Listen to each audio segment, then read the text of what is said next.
The surfing competition will be held at Shida Beach, located some 64 kilometers from Tokyo.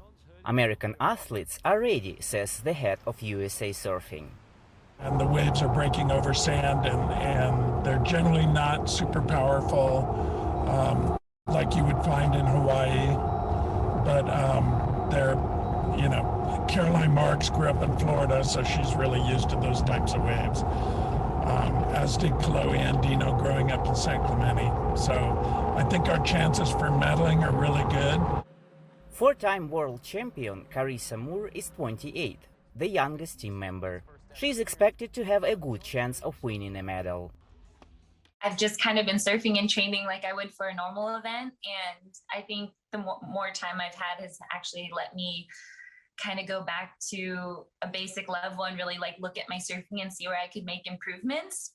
All in all, 40 athletes will compete for medals in surfing, 20 men and 20 women.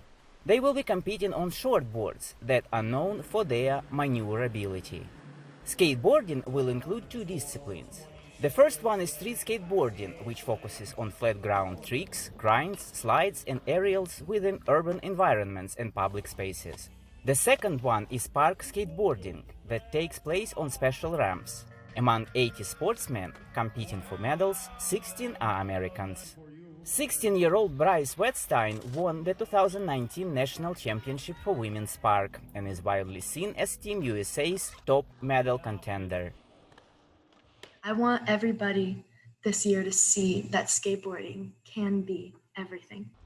Because a lot of times the things that emerge out of skateboarding are that you never really see the full picture of skateboarding when you have just one person, because so many people do it in a different way.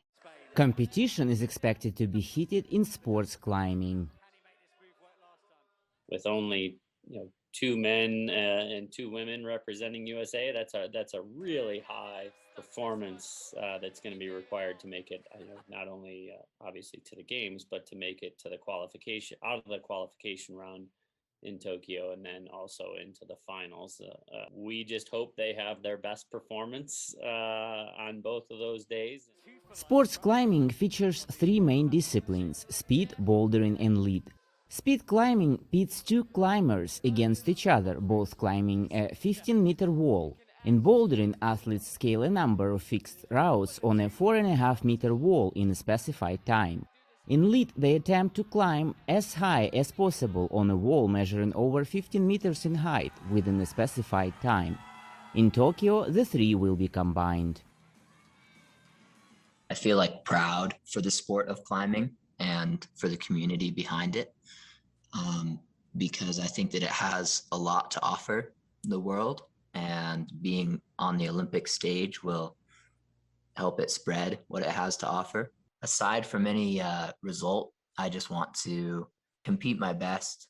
Team USA Karate is still working on its lineup. So far, only Sakura Kokumai has secured her spot on the team to compete in the women's individual kata event. I can't tell you how much I've given up in my pursuit of just chasing the highest level of sport. It's an awesome feeling to know that we reached the pinnacle of sport. There's nothing bigger or greater than the Olympics. Athletes will also compete for medals in baseball and softball, relatively new sports that are coming back after the pandemic break. Maxim Moskalkov for VOA News, Washington.